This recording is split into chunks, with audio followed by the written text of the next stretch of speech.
boys and girls, it's Miss Melissa here. Today I'm doing something really fun outside. Look what I've found. I've collected a bunch of sticks. These sticks are lots of different straight lines. With these sticks, I'm going to make the letter in my name. Come help me do it. My name is Melissa and it starts with the letter M.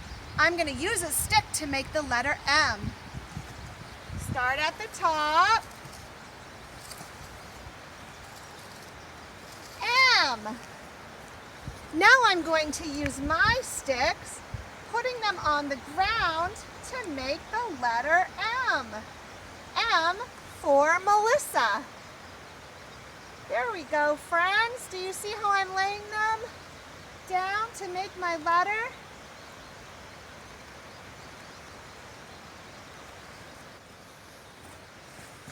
The letter M for Melissa.